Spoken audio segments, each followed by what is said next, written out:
Hello, I'm Shaquana Brown, and I'm here to give my short video on what are initiatives and what are referendums as it relates to a direct democracy. And I do have some notes here, so I'll be looking down just to make sure I cover everything that I'm supposed to cover.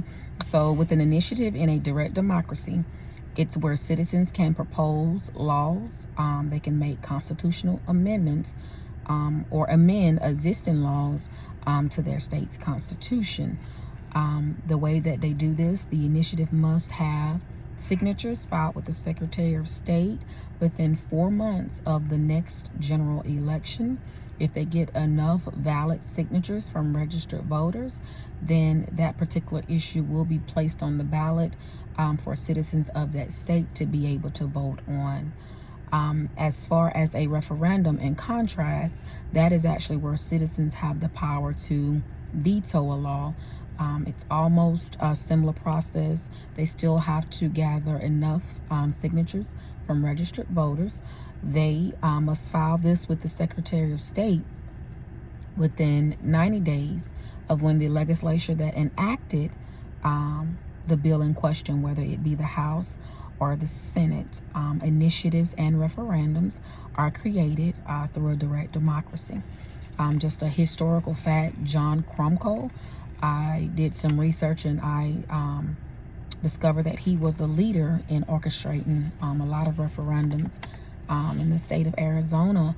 So initiatives are placed on state ballots where citizens vote on a policy change or a referendum.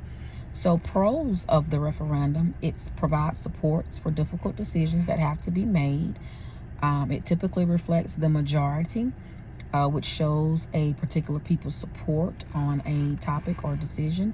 And when you have the majority, it makes that issue easy to enact as far as it being a law.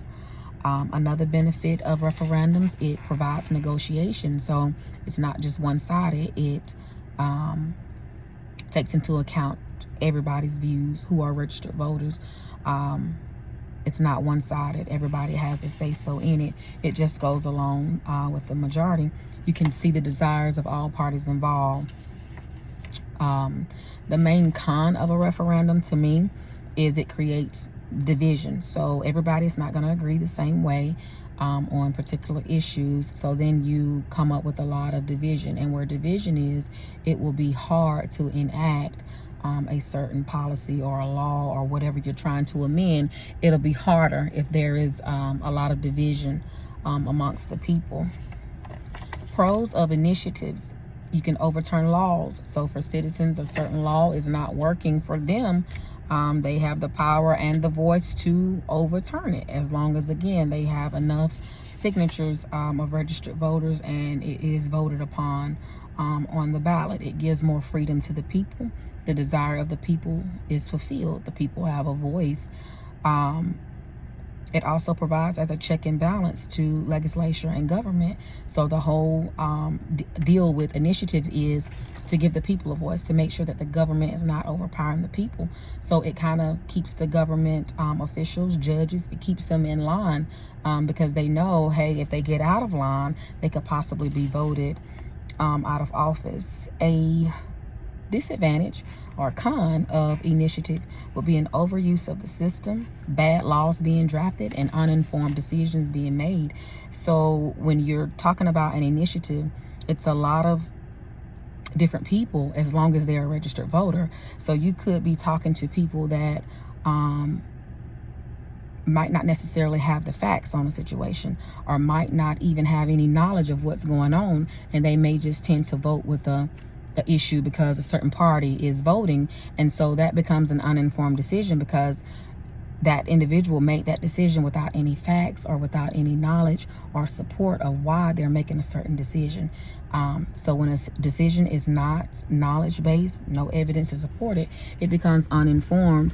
And I'm assuming that's the reason why there is a lot of amendments with constitutions like that, because people are always changing their minds. People agreeing with, different parties for whatever reason. And so we just have to make sure, there's nothing wrong with that. Just have to make sure that when we're doing that, the people that are voting, they are actually informed about what's going on. They're just not voting one way just because a particular party is voting that way. Initiatives and referendums support an idea of a direct democracy because it gives a direct voice to the people. The people are in control of the laws that govern their state.